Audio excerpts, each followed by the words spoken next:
जी वाह, वाह ओ सोने रब वाह। सभी के हृदयों में विराजे सच्चिदानंद घन परमात्मा को जे दासी कोटि कोटि नमन कर रही है, बारंबार कर रही है। कृपया सभी भक्तजन श्रोताजन मेरे भेजे हुए नमन परवान करें, परवान करें, परवान करें। एकम काल सतगुरु प्रसाद। एक आकार की तरफ जाने के लिए, जीवन का रुख एकता की ओर करने के लिए ओंकार को जानने की जरूरत है, अर्थात भीतर का नक्शा समझने की जरूरत है कि हम इस जीवन शक्ति को समझें, चेतन शक्ति को समझें। जीवन एक शक्ति है, शक्ति। जीवन का नाम क्या है? जीना। और जो हम जी रहे हैं किसी शक्ति के सहारे जी रहे हैं। इसलिए इस जीवन शक्ति को दूसरे शब्दों में कुंडलनी अर्थात चेतना, अर्थात हमारी सुरती, हमारा ध्यान, इस तरह की बातों से भी सतगुरु दर्शाना चाहता है कि हम जीवन शक्ति को समझें, चेतन शक्ति को समझें। वास्तव में हम इस मृतलोक में निहारें तो पता चलता है कि जब हम सब बच्चों का जन्म होता है तो जीवन कितना अधूरा है। छोटा सा बच्चा है, उसके पास कितनी थोड़ी सी शक्ति है। धीरे धीरे उसका शरीर प्रकृति से बड़ा होने लगता है। प्रकृति से ही उसके भीतर से जो भी आंखों का देखने की शक्ति का पाना, कानों से सुनने की शक्ति का पाना, दांतों का मुख में आ जाना और सारे पांवों की क्रियाएं, हाथों की क्रियाएं, सभी शक्ति प्रकृति से वो लेता है। दिखने में है इस तरह की बात में अपना अनुभव बनाना चाहिए कि हम सब कितने अधूरे पैदा होते हैं। बिल्कुल बच्चा अधूरा है, अपूर्ण है। सिर्फ माता पिता के जीन से शरीर इस मृत्यु लोक में आता है, वो भी प्रकृति से ही धीरे धीरे विकसित होता है। लेकिन इस जीवन का 4 अवस्थाओं से गुजर जाने तक किसी प्रकार भी पूर्ण, जो पूर्ण परमात्मा है, उसकी कशिश की ओर चेतना का ध्यान ना जाने के कारण जे प्रकृति की कशिश में ही 4 अवस्थाओं से गुजरना हर जीव प्राणी का होता है।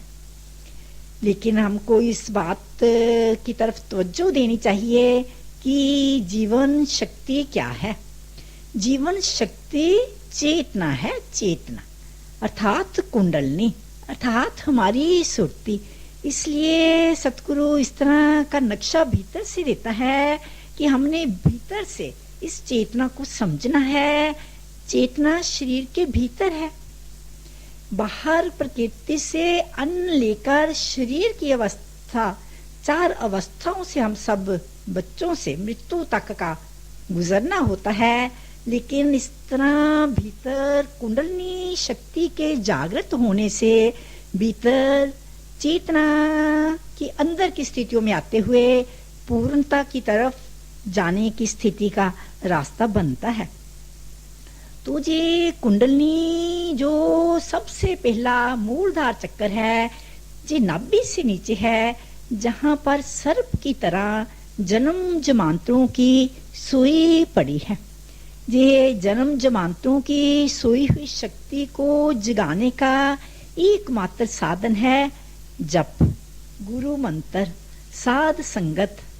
सुंदर वातावरण में यदि मालिक की कृपा का बिठाना हो जाए तो जी कुंडलनी जागृत होने लग जाती है। अर्थात सोई हुई मूल आधार शरीर नाभि के नीचे के केंद्र में जो शक्ति पड़ी है, सर्प की तरह गुच्छा बनाकर बैठी है, खुलने लग जाती है। इसका मुख ऊपर की ओर आने लग जाता है, वरना तो मूलधार चक्कर से नीचे की ओर इस कुंडलनी का जो प्रवाह बनता है, जीवन का ह्रास ही ह्रास होता है। ऐसा नहीं है कि जो मालक की रचना बुरी है, लेकिन जीवन में कोई प्रगति नहीं होती। जीवन की धारा ऊंचे जाने की बजाय हर जन्म में नीचे की तरफ ही इस कुंडलनी का प्रवाह रहता है।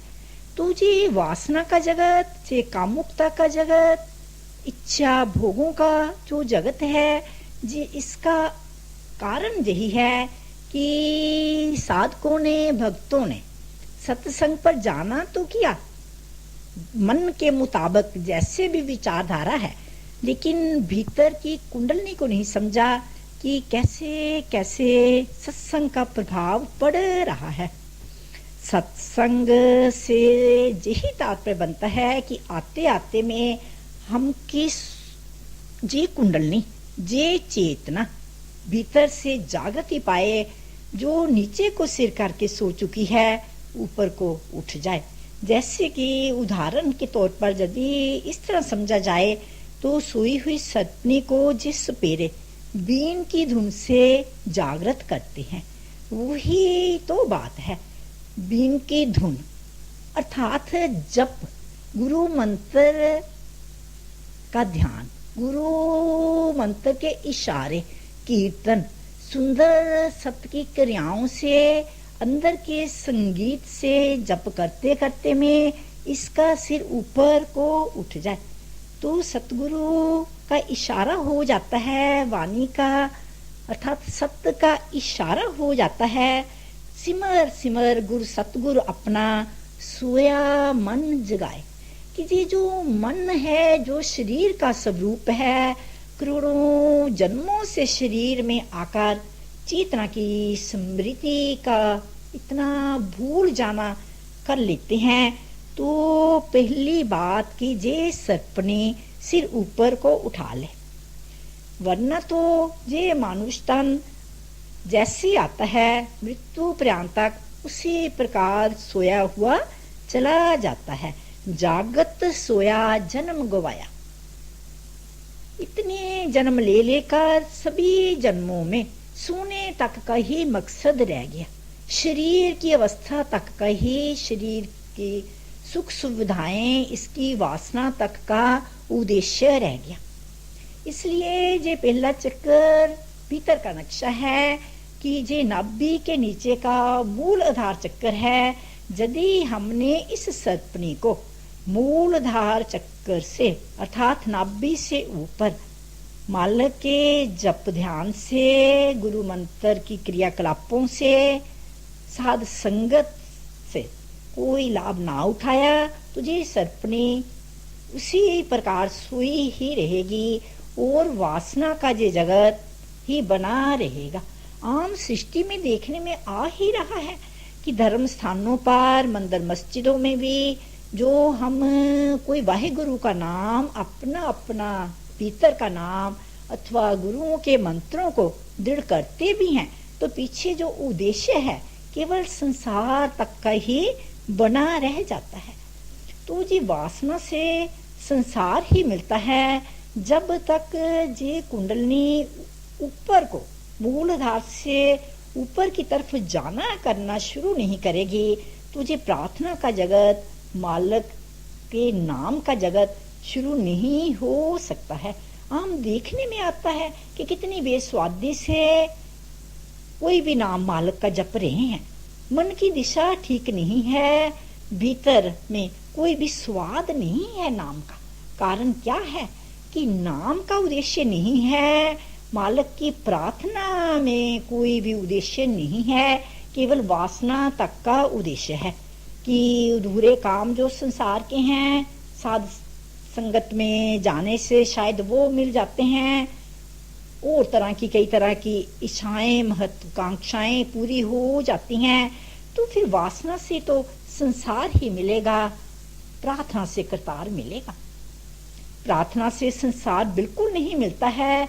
ये भी बहुत भ्रम है कि मालक का नाम लेने लग गए हैं तो संसार की कामनाएं मालिक पूरी करेगा। इस तरह की बात को मन से परे करना चाहिए कि प्रार्थना से केवल करतार मिलता है, वासना से संसार मिलता है। प्रार्थना का कोई भी मकसद संसार से है नहीं और वासना का कोई मकसद, कोई मोटो करतार से है नहीं। इसलिए जब तक ये कुंडलनी शक्ति जो सर्प की तरह सो गई है, इस मूलधार 90 चक्कर से ऊपर दूसरा चक्कर सब दृष्टांत, वहां तक जे नहीं पहुंचती है तो फिर प्रार्थना का सही जगत शुरू नहीं हो सकता है। इस तरह के नामों के उदाहरण हैं कि सब दृष्टांत अर्थात सबका जो अधिष्ठान परमात्मा है, उसकी प्रार्थना का जगत, भीतर का प्रेम का जो जगत है, उसी के आधार से इस तरह के अल्फाज आ जाते हैं। सब दृष्टांत कि सभी का जो अधिष्ठान है, जो एक शक्ति का केंद्र है, वो सब दृष्टांत है। वहां पहुंचते ही जे कुंडलनी प्रार्थना के जगत में उतर जाती है तो जी प्रार्थना का इतना सुंदर जगत बन जाता है, तो वासना का लय हो जाता है। वासना से पीछे हटने का और कोई भी साधन बन सकता नहीं है। वरना तो धर्म स्थानों पर बैठे हुए भी ये वासना इतनी घनीभूत होने के कारण रंग रूप में ही जीव बंधे रह जाते हैं। लेकिन जैसे ही सब दृष्टांत दूसरी स्थिति में जे कुंडलनी आ जाती है, मालक के अधिष्ठान में थोड़ा सा बैठना सीख जाती है, तो फिर रूप रंग की कोई अहमियत नहीं रहती। रूपवंत हुन नाही मोहे, प्रभ की जोत सगल कट सोहे। वो ज्योति समान परमात्मा जो सबके भीतर ज्योत रूप में समाया हुआ है, तो इस बात के इस दूसरी स्थिति में आने से झलक साधकों को मिलने लग जाती है कि उसका जप, उसकी कोई कीर्तन की क्रिया, गुरु मंत्र सही दिशा में जा रहा है। रंग रूप का असर बैठे हुए सभी जीव प्राणियों में, धार्मिक स्थानों में असर नहीं हो रहा है। इस रूप के पीछे रूप की झलक मिल रही है। रूप का असर, रंग का असर जैसे ही शरीर से परे हटता है, तो भीतर तो सभी के पीछे प्रभु की ही ज्योत है। तो उसकी सुंदरता में इतनी रुचि बन जाएगी तो प्रार्थना ही प्रार्थना शुरू हो जाएगी। तो जैसे जो शक्ति ऊपर उठती है तो फिर वासना का बिल्कुल नाश हो जाता है। इससे जप करते करते शक्ति को समझने की एक अंदर की रुचि बन जाती है कि परमात्मा की शक्ति क्या है, कि कैसे वासना का लय हो गया, विकारों का लय हो गया। वरना तो देखो इस संसार में कहना कितना मुश्किल है किसी को कि वो काम को छोड़े, क्रोध को छोड़े, मोह को छोड़े, क्योंकि उसकी अभी कुंडली शक्ति जागृत नहीं हुई है। किसी को, माता पिता को भी बच्चों को इस तरह की बातें सिखानी तो पड़ती ही नहीं है कि वो विकारों में ना आ जाए। जीवन की शक्ति को नीचे ले जाना कितना सहज है, विकारों में चले जाना बहुत ही सहज है। लेकिन विकारों से ऊपर उठकर उस निरवकारी परमात्मा की ओर सब दृष्टांत चक्कर में जाना, जबकि सीधी सुंदर विधिवत एक विधि को अपना लेना, थोड़ा उसमें मेहनत तो है। जैसे कि फुवारे का पानी प्रेशर से ऊपर को तो उठता है, लेकिन फिर धरती की खींच से फिर नीचे, फिर नीचे। इसी तरह संत रविदास रखता है कि ये दो तरह की कशिश है। एक तो संसार की कशिश है, दूसरी परमार्थ की कशिश है, परमात्मा की कशिश है। जैसे कि देखो मेहनत करके हम पानी को ऊपर चढ़ाते हैं, लेकिन नीचे इसका बहना कितनी आसानी से आंखों के सामने देखने में आता है कि पानी का बहाव नीचे की तरफ रहना कितना आसान है। लेकिन इसका बहाव प्रेशर से, किसी इलेक्ट्रिक मशीन से जब ऊपर को भी चढ़ाते हैं तो भी देखो कितनी मेहनत है, कितनी जद्दोजहद है। इसलिए इस कुंडलिनी शक्ति को, चेतन शक्ति को जप कर कर के, मालक का कीर्तन क्रिया, सुंदर कर्म कर कर के ऊपर उठाया जा सकता है। किसी को कहें कि वो तू शीलवान हो जा, तू अंदर से विनम्र हो जा, तो इस तरह की बातें कहीं किसी दुकान से उसको मिलेंगी नहीं। विकारों में किसी के कहने पर नहीं जाया जाता है। खुद ब खुद देखा देखी संसार में इस तरह की मन की आदत बन जाती है कि अच्छा भला मन भी विकारों में आसानी से बह जाता है। लेकिन जैसे पानी को ऊपर उठाने की मेहनत है, इसी प्रकार साधकों को इस तरफ ध्यान देना चाहिए, अपनी सुरती को बनाना चाहिए कि ध्यान सही बन रहा है, गुरु मंत्र सही बन रहा है, वासना संसार की मिटकर प्रार्थना शुरू हो रही है। तो प्रार्थना की जगत में भीतर की विनम्रता, भीतर की सहनशीलता, दैवी गुण अपने आप आ जाते हैं।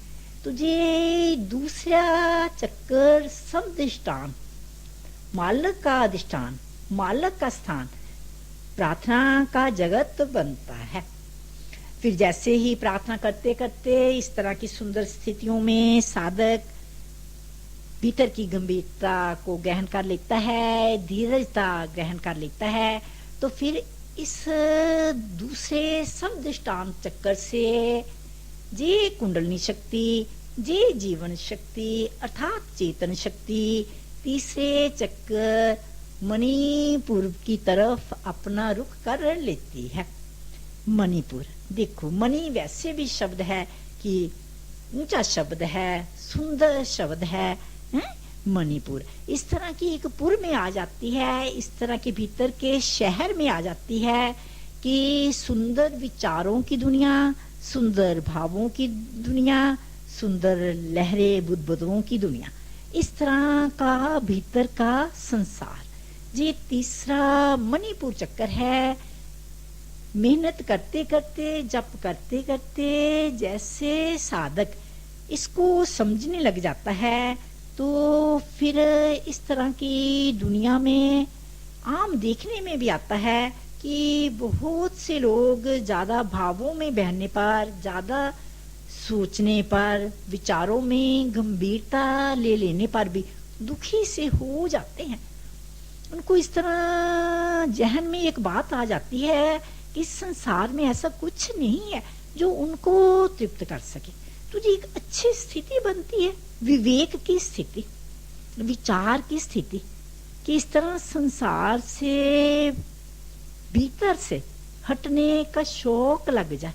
बाहर से हटना नहीं हो सकता है, क्योंकि शरीर तो प्रकृति से बने हैं, प्रकृति में रमन करेंगे। लेकिन संत का इशारा भीतर की कुंडलिनी, भीतर की चेतन शक्ति का आ रहा है कि तीसरी शक्ति, चेतन शक्ति, मणिपुर चक्कर अर्थात खजाना, सुंदर भाव, सुंदर लहरें बुदबुदे, सुंदर विचार। लेकिन फिर भी इस स्थिति में साधक को पता लगेगा कि विचारों का तनाव तंग करता है। विचारों में बहते रहना, गंभीर सा रहना, किसी तरह से छुटकारा ना पाना, मन की स्थिति बिगड़ सकती है। इम्बैलेंस सा साधक हो सकता है कि वो तनाव में आ जाता है कि कैसे विचारों से छुटकारा पाए। इसलिए इस तरह की बात में फिर आना पड़ता है कि हमारी सुरती, हमारा अभ्यास इस तरह की बात में आए कि किसी तरह का भी दुनिया का डर भीतर रह गया है, जिस कारण से हमको ये विचार तंग करते हैं। कारण क्या है कि दुनिया की अपनी कशिश है। घर गृहस्थ में नाते रिश्तों की कशिश, पत्नी की पति के साथ, पति की पत्नी के साथ, बच्चों की माता पिता के साथ, बहन भाइयों के साथ एक कशिश का दायरा है, जिसमें वो तरह से हो जाते हैं कि उस कशिश से पीछे नहीं हट सकते हैं और फिर परमार्थ की कशिश की पूर्णता भीतर पैदा नहीं होती है। एक तो कशिश संसार की है, दूसरी परमार्थ की है, उस करतार की है। तो लेकिन यदि हम इस तरह का डर भीतर रखें कि कोई हमसे नाराज हो जाएगा, कुछ बिगड़ जाएगा, तो इस तरह का डर कि कोई मान प्रतिष्ठा चली जाएगी, अभी तंदुरुस्त हैं तंदुरुस्ती चली जाएगी, बनी हुई पद प्रतिष्ठा चली जाएगी, जोड़ा हुआ धन माल खत्म हो जाएगा, इस तरह के भावों में और तरह की लहरें बुदबुदों में विचारों के ताने बाने में बैठे रहेंगे तो जी कुंडलनी फिर रुक जाएगी और नीचे की तरफ जाना कर जाएगी। ऊपर का जाना करने के लिए इन बातों से, दुनिया के गंदे डर से पीछे हटने की जरूरत है। दुनिया गंदी है और इसका डर भी गंदला है। नाते रिश्तों का डर और तरह की मान प्रतिष्ठा का डर गंदला डर है। तो मणिपुर से अर्थ ये है कि मालक का खजाना, जो कि मणि से तात्पर्य ही बहुत ऊंचा निकलता है, बहुत ही सुच्चा निकलता है कि हमें इस तरह के डर से पीछे आ जाएं और मालक का पवित्र डर भीतर रख ले। निर्मल डर पाया तो प्रभु पाया। मालक आप निर्मल है तो उसका डर भी निर्मल है। दुनिया गंदली है तो इसका डर भी गंदला है। तो जे अंदर की मन की स्थिति शुद्ध नहीं हो सकती है, इसलिए हमको इन बातों में उठना है कि कैसे डर से परे हट जाएं। कैसे कबीर जी के सुंदर शब्द हैं, कहत कबीर राम गुण गाऊं, आप ना डरूं औरों को ना डराऊं। वास्तव में देखा जाए तो वही इंसान दूसरे को डराता है जो भीतर डरा हुआ है। खुद डरा हुआ है, दूसरों की स्थिति में उलझन पैदा करता है, कहीं ना कहीं उसके अंदर की स्थिति से मन नीचे को लेकर आना चाहता है। इसलिए इस बात को संत वाणी का खुलासा, भीतर का नक्शा इस तरह की बात में परोना चाहता है कि डर को समझना पड़ेगा कि उस पवित्र मालक का डर यदि भीतर है तो मन डर से परे आ जाएगा और ही वो फिर भीतर की शक्तियों को अंदर में धारण करता हुआ गहराई तक पहुंचेगा। मालक बहुत गहरे हैं, इसलिए इन बातों में जाना है कि हम किस तरह ये भावों की दुनिया है, जो बुद्धि के फैसले हैं, इससे हम ऊपर आए। तो इस तरह के मणिपुर चक्कर में आने पर विचारों की दुनिया, बुद्धि के फैसले, इससे परे होने की शक्ति मिल जाती है। तो फिर मणिपुर चक्कर को बेचते हुए फिर साधक आगे निकलेगा। लेकिन मणिपुर जे चक्कर, जे विचारों की दुनिया का सिलसिला बहुत ही घनीभूत है, बहुत ही गहरा है। इसलिए कभी कभी तो साधक इस तीसरी स्थिति में आकर अपने उस अकल से, विचारों से तंग होकर फिर जे रास्ता छोड़ देते हैं और अकल से नीचे ही बैठना पसंद कर लेते हैं। इसलिए हम देखने में सृष्टि में आता है कि ये तीन तरह की दुनिया है। एक तो अकल की दुनिया है, एक अकल से नीचे की दुनिया है, और एक इससे बाहर की दुनिया। अर्थात एक है जो बुद्धि से जीते हैं, इस तरह के दूसरी तरह के जीव हैं जो बुद्धि से बहुत नीचे की तरह जीते हैं। और फिर कभी भीतर साधक है कि जब ध्यान क्रियाकलापों को समझ लेता है, इस अकल से ही छुटकारा पाना यह जरूर है कि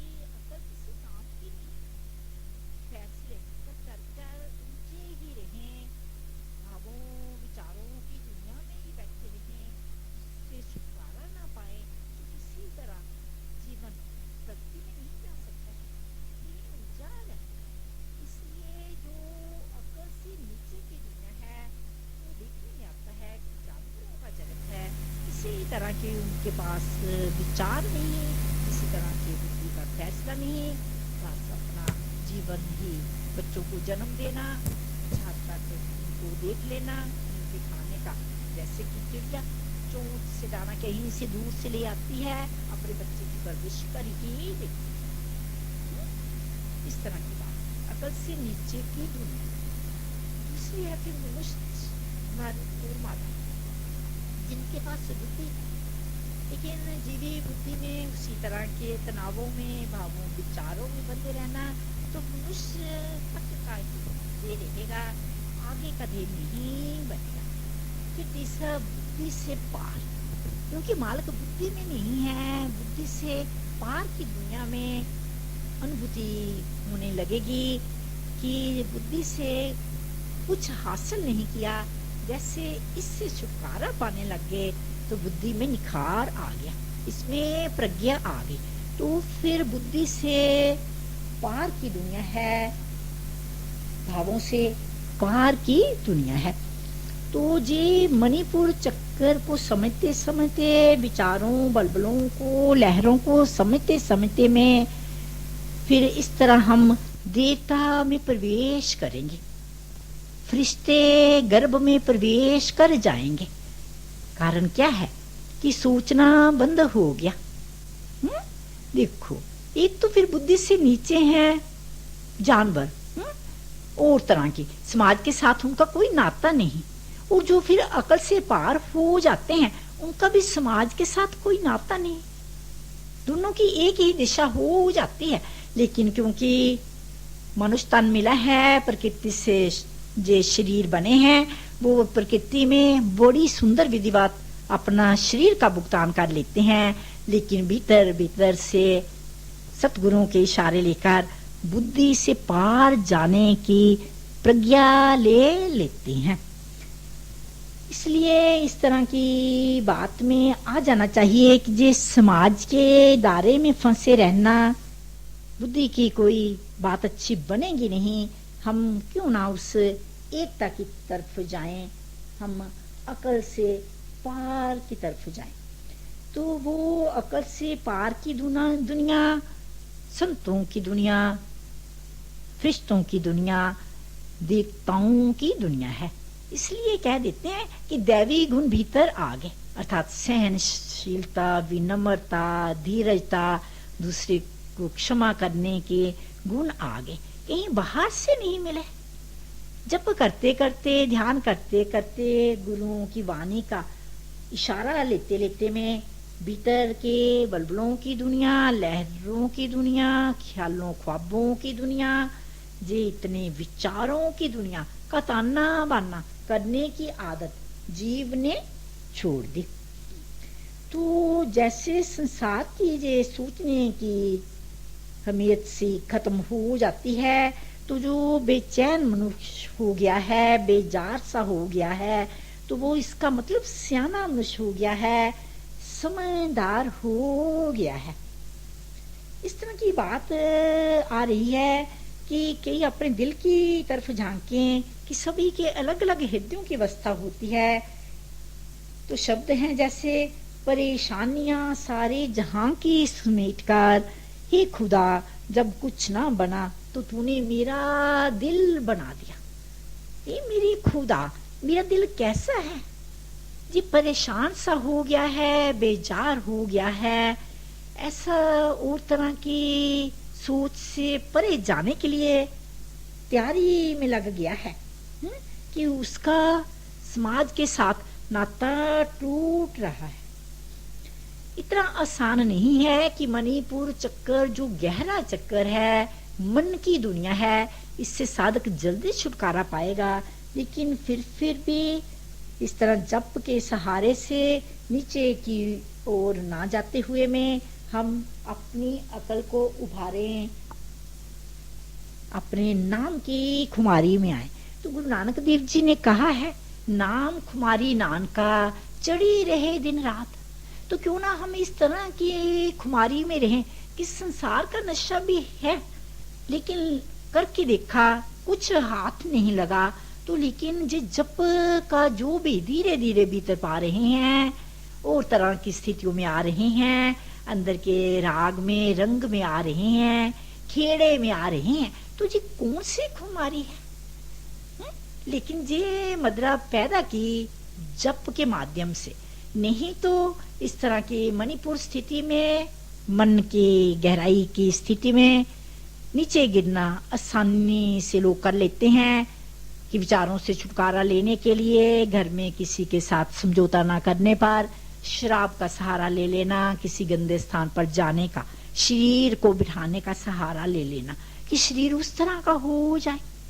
क्योंकि मन का ये मणिपुर तीसरा चक्कर है, गहरा है, मन अभी कुछ दिखा नहीं रहा है, राग मालक का रंग मिल नहीं रहा है। तो फिर वो गुरु नानक देव जी ने शब्द इस तरह के साधकों की तरफ फेंक दिए कि नाम की खुमारी दिन रात चढ़ी रहे, दिन रात चढ़ी रहे, इस तरह के नशे में मन रहे कि वो समाज से अपना नाता तोड़ ले, अर्थात वासना से, गंदी वृत्तियों से, और तरह के लहरे बुदबुदे विचारों से जो कि दुखी कर रहे हैं, उससे नाता तोड़ ले। तो जैसे मणिपुर जे विचारों की दुनिया बहुत सागरों गहरा, बुदबुदे कल्पनाएं, इससे छुटकारा धीरे धीरे जब ध्यान से लेने लग जाएगा तो वे आगे निकलता हुआ चौथी स्थिति अनाहत, आहत अनाहत नाद, इस चक्कर में आ जाएगा। जो एक अंदर में नाद बज रहा है, मालिक का नाम बज रहा है, उसमें बैठना पा जाएगा, भीतर के संगीत की दुनिया में आ जाएगा। तो ये आहत अनाहत की दुनिया, ये अंदर की चेतना की चौथी स्थिति की दुनिया बहुत ही सुंदर दुनिया है, बहुत ही अच्छी दुनिया है। इसलिए देखो संतों ने ये जाना है कि ये जो बातें हैं इस तरह की कशिश पैदा कर ही देती हैं कि ऊंची बातें सुनने से ही हम ऊंचे होंगे, वरना तो फिर कहना बहुत मुश्किल है कि कोई इस तरह आगे की स्थितियों में आएगा। इस तरह मणिपुर चक्कर को बेनते बेनते, इससे बाहर आते आते जैसे अनाहत चक्कर, आहत चक्कर अंदर के संगीत में आए तो मालिक का संगीत, मालिक की धुन इस प्रकृति में सुनने लग गई, अर्थात देवता पूरी तरह ही बन गए, सोच विचार से आगे चले गए।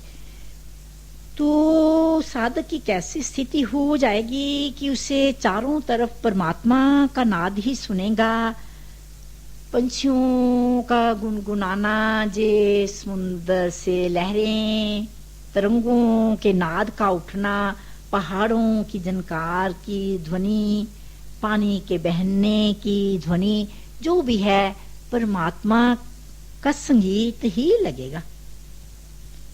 जो बोलत है मृग मीन पखेरु, सो बिन हार जापत नाही होर। जो भी मृग पंछी बोल रहे हैं, जो भी पहाड़ों की गुंजन सुनाई दे रही है, सुंदर हवा का जो एहसास हो रहा है, पानी के झरनों से आवाज निकल रही है, मेरे हरि के बिना तो मुझको कुछ लगता ही नहीं है। जे हिरन, जे पंछी जो भी बोलते हैं उसमें पीछे मालिक की ध्वनि है, तो सत्ता की तरफ ध्यान आ गया, अर्थात आहत अनाहत, भीतर का नाद, भीतर का झंकार, भीतर का संगीत पैदा हो गया। कहीं पर जाकर सीखने से नहीं, जो मालिक ने पहले ही भीतर रखा हुआ है। इस तरह लहरों का शोर, जब इस तरह के बाहर के मनुष्यों की आवाजें, इनके पीछे मालिक की आवाज ही लगती है, तो उसमें किसी भी तरह का फिर नया कर्म बनता ही नहीं है। तो आम देखने में आया है कि जैसे बड़ी बड़ी हस्तियां हुई हैं, जो इस चक्कर के भीतर के राजों को समझ लेते हैं तो वो फिर इसका नक्शा संसारी लोगों को देना चाहते हैं। उनके अंदर भीतर की स्थिति इस तरह की है कि समझना उनके लिए चाहे मुश्किल है, लेकिन फिर भी थोड़ी सी झनक इस तरह की दी जाए जीव प्राणियों को, संसारी लोगों को, इस आहत अनाहत चक्कर की, इस भीतर की झंकार की, भीतर के संगीत की, कि वो भी आकाश की तरफ जाने का शौक पैदा कर ले। इस धरती में ही क्यों? इस धरती में ही क्यों? ये धरती तो फिर केवल शरीरों तक की जगह है, लेकिन जैसे हर वाणियों में मेरे आत्मा के इशारे आते हैं, बीच में स्पेस के इशारे आते हैं, तो फिर धरती पर बैठे हुए जीव प्राणी आकाश की तरफ, उस गगन की तरफ का इशारा लेकर ही आत्मा की तरफ जाना करेंगे, अपने शुद्ध परमात्मा में विश्राम पाने का इशारा सीखेंगे। इसलिए इस बात में बहुत तवज्जो देने की जरूरत है कि हम इस तरह की बातों को, जितने भी मालिक की कृपा या सतगुरु से कृपा पाई है, हम संसारी लोगों तक वो आवाज देने की कशिश पैदा करें, इस तरह का बुलंद हौसला भीतर पैदा करें कि जिस संसारी लोग अंदर के आहत अनाहत चक्कर के बारे में सूझी लेकर आकाश की तरफ जाने का शौक पैदा कर लें। इसलिए देखो, गुरु नानक देव जी के इशारे हैं इस तरह के कि उन्होंने गागा कर ही सभी को, इस संसारी लोगों को सुरत के माध्यम से मालिक का नशा पिलाया है। कोई भी उनके सामने ठग आ गया है, कोई भी सज्जन आ गया है, गागा कर ही उनके हृदयों को शुद्ध कर रहे हैं। तो कहीं जाकर कुछ सीखा नहीं, भीतर से उनकी स्थिति इस तरह बन गई कि उनको कोई भी ठग नहीं लगा, कोई भी सज्जन नहीं लगा। तो संसारी लोगों को अपने भीतर की आवाज से उनको इस तरह की सुख शांति देने की कशिश में ले जाने के लिए कि देखो, हम इस संसार में ठगी किससे कर रहे हैं और फिर सज्जन बनकर कर रहे हैं। क्या देखने में नहीं आता है? इस भर कलयुग में सज्जन बनकर ठगी हो रही है। ऊपर से कितने सच्चे हैं, कितने सच्चे हैं, लेकिन भीतर से ठग रहे हैं, किसी को ठग रहे हैं अथवा अपने को उल्टा कर रहे हैं। दोनों तरफ की स्थितियों में ही रहते हैं। लेकिन गुरु नानक देव जी भीतर के इशारों को समझाते हुए में इस तरह का इशारा देते हैं कि हम सज्जन बनकर ठगी करें। तो देखो, किसी के हृदय को कितना घाव पहुंचाते हैं। तो हृदय में तो हृदयेश्वर बैठा है, हृदय में तो वो एकता का आनंद तभी ले सकेंगे जब हम भीतर को समझेंगे कि हम कैसे ठग से बन गए हैं। कबीर जी कहते हैं, आप ना ठगे औरों को ना ठगाए, ताकि दास की गतमित कही ना जाए। इस तरह के दास बने, इस तरह के नुमाने मन में आए कि ना तो अपना ही ठगाना किसी से करें, ना ही दूसरों को ठगे, किसी को धोखा ना दें और किसी के धोखे के चुंगल में हम खुद ना फंस जाएं। तो इस तरह की बातें भीतर की शक्ति पाकर ही हम कुछ सीख सकेंगे कि भीतर से शक्ति आ रही है, कोई मस्ती आ रही है, तो उस मस्ती से, उस सुरती से जैसे ही शक्ति का मिलाप होता है तो फिर भीतर का राग, भीतर का रंग है, तो फिर देखो भीतर की खुमारी है और वही खुमारी से इस संसार को उठाने का भीतर में चाव है। घर मंदिर खुशी नाम की नगर तेरी परिवार, हे मेरे साईं, हे मेरे अकाल पुरख, हे मेरे रहबर, जो अंदर के मंदिर में मैंने तेरे नाम की खुशी, तेरे नाम का रंग पाया है, वो तेरे इस संसारी घर परिवारों में नहीं है। हमको अनुभव ले लेने चाहिए, हमको इस तरह की बात में कशिश पैदा करनी चाहिए कि जिस कशिश में घर परिवारों में हम बंधे रहते हैं, इसी कारण भीतर का नाद, भीतर का वो औलाद, वो भीतर का शंख, भीतर की ध्वनियां, भीतर का रंग राग हमको मिलता नहीं है, क्योंकि कशिश बाहर की बनी रहती है। लेकिन बाहर से कोई उलझन भी ना लेते हुए में हम इस तरह का हक रखते हैं कि हम अपने मंदिर में, भीतर के मंदिर में नाम का रंग लें, नाम का राग लें। राग मीन खेड़ा, राग मीन खुशी। तो ये प्रभु के नाम का आनंद जिन्होंने पाया है, कुछ बनकर वो बख्यान नहीं करते हैं, वो केवल गगन के इशारे देते हैं कि कैसे इस तरह धरती पर बैठे शरीर बीच की स्पेस पर टिकते हुए, अर्थात आकाश। आकाश क्या है? स्पेस ही तो है। वहीं पर आकाश को समझते हुए हम अपनी सच्ची आत्मा, सच्ची मैं की तरफ जाना सीख लें। तो जैसे चौथे आहत अनाहत चक्कर में साधकों की मेहनत काफी हद तक हो जाती है, नाम की खुमारी चढ़ी रहती है, तो फिर इस चक्कर को बेंद कर आगे का विशुद्ध चक्कर जो कि गले में है, पांचवें चक्कर में स्थिति मिल जाती है। तो ये पांचवा विशुद्ध चक्कर, नाम का भी अर्थ कितना सुंदर निकलता है कि जो पूर्ण तरह से शुद्ध है, जिसमें कोई भी गंदगी नहीं है। तो ये विशुद्ध चक्कर गले में है, हमारे कंठ में है।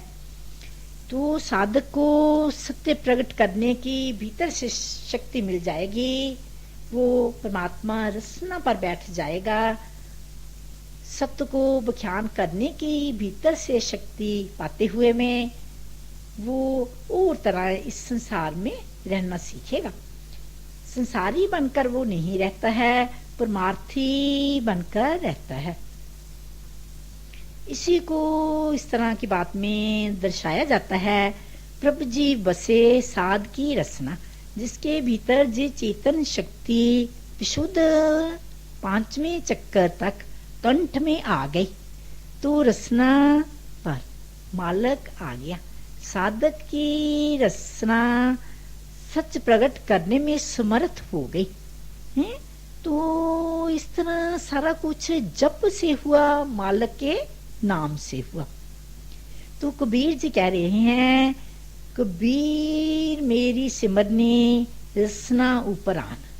कबीर जी ने कहा कि मेरी सिमरनी, मेरा जे मूल मंत्र, मेरा जे मालक का नाम का ध्याना मेरे रसना के ऊपर आन बैठा है।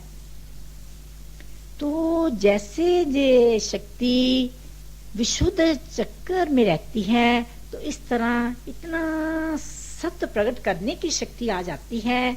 तो उस तरह के सत्य के शब्द मजबूर कर देते हैं साधकों को चोट लेने पर। वरना तो देखने में आम आता है कि जब तक कोई करनी नहीं है, कोई कितना ही बोलता जाए, तो उसके जो वचन है हृदय तक पहुंचेंगे नहीं, हृदय को जख्म देंगे नहीं, क्योंकि उनमें वचनों में कोई करनी नहीं है, पीछे परमात्मा का नाम नहीं है, रसना में सत्य आकर व्यापक नहीं हुआ है। तो वो झूठे वचन कानों तक ही रह जाते हैं। जड़ शब्द जड़ बाहर के स्थूल ऑर्गन्स तक ही रह जाते हैं, भीतर हृदय में उतरना नहीं पाते हैं। तो किसी तरह जे शब्द मालक के हृदय में चोट देने लग जाएं, तो इससे साधकों ने इस तरह की बात में आना है कि जे कुंडलनी, जे चेतन शक्ति कंठ में आ जाए, कंठ में आ जाए, रसना में रस आ जाए, मालक का नाम लेते हुए में रस से भीग जाए, रस से भीग जाए। तो ये परमात्मा के नाम का रस ही जपते जपते जे जो जीवा हमारी सच्ची सुच्ची होएगी। नाम जपत जपत गोविंद का सूची भई रसना, जे रसना जे हमारा मुख कैसे सुच्चा हुआ, मालक के नाम से, गोविंद के नाम से। दुनिया का नाम कितना लेते जाएं, उतने ही और तरह से बेस्वादे से होते जाते हैं। दुनिया की बेस्वादी बातें, दुनिया में वही बार बार काम धंधों की बातें। देखो मनुष्य की जे कुंडलनी शक्ति, जे चेतन शक्ति, जीवन शक्ति मूलाधार से कितनी नीचे बैठी है। तो इस तरह की बातें साधकों को एक नक्शा दे रही हैं। वो इस तरह की बात में आएंगे कि वो किस तरह के जप ध्यान में बैठते हैं, किस तरह साध संगत में, क्रियाकलापों में, कीर्तन में उतरते हैं। भीतर की जे चेतन शक्ति कहाँ कहाँ तक उनके साथ रहती है। यदि मिथ्या वचन होंगे तो उनमें फिर शक्ति ना होने के कारण हम मजाक के पात्र बन जाएंगे। इसलिए हमने भीतर से मालक के आगे ही इस तरह की बातें रख देनी है कि जीवन शक्ति ऊपर को ही रहे, नीचे की तरफ शरीरों में ना बहे, शरीरों में ना बहे। तो ये सत्य प्रकट करने की शक्ति हर कोई ले सकता है, हर कोई परम अनंत तक पहुंच सकता है। तो जैसे मूलाधार शक्ति से कुंडलनी का जागरण हुआ, धीरे धीरे धीरे धीरे हमने दूसरे चक्रों में से पार होना सीख लिया। पांचवें चक्कर विशुद्ध चक्कर अपने कंठ में आगे, रसना में रस आ गया। मालक का सत्य के साथ इतनी रुचि बन गई। फिर आखिर का चक्कर आज्ञा चक्कर बनता है कि जो मस्तक में है। साफ जाहिर होता है कि जब तक नीचे के जे सारे चक्कर, नीचे की जे प्राण प्रणाली, नीचे के जो नाड़ी सिस्टम, जो हमारा शोच इत्यादि की, झूठे काम वासनाओं की, बुरी आदतों में शरीर करोड़ों जन्मों से बंधा है, जब तक उन सब चक्रों से पार होकर हम इस तरह की बातों में नहीं आते हैं तो फिर नीचे आने का डर बना रहता है। विशुद्ध चक्र तक आकर भी, मालक के नाम का रसना में रस लेकर भी नीचे जाने का डर ही डर है। लेकिन यदि हम विशुद्ध चक्कर में आकर रसना का रस, इस तरह मालक के नाम का रस पीते रहते हैं तो मालक कृपा करते हैं साधकों पर। बाहर की तरफ तवज्जो ज्यादा ना देते हुए में इस तरह की और नाम की कमाई में लग जाते हैं। तो फिर छठा चक्कर आज्ञा चक्कर, जो कि मस्तक में है, साफ पता लग गया कि सुरती को बहुत ऊंचे रखने की जरूरत पड़ गई कि जे सुरती, जे वृत्ति, जे हमारी चेतना विशुद्ध पांचवें चक्कर से नीचे को जाना ना कर जाए, क्योंकि जहां पर आकर बहुत खतरा है। कारण ये है कि ये जो छठा आज्ञा चक्कर है, जो त्रिपुटी ठाकुर द्वारा संत दर्शाते हैं, मस्तक में है। तो जहां पर मन आत्मा को लेकर बैठेगा, लेकिन क्योंकि संसार में काम धंधों के कारण फिर ये चेतना मन के साथ वशीभूत हो जाती है और मन कहीं भी अपने चित्त की अवस्था में, अपने इस तरह के फर्जों की स्थिति में अपने को बांधकर फिर विशुद्ध चक्कर से नीचे जाना कर लेता है, जहां तक बहुत ही खतरा है, मेहनत बहुत ज्यादा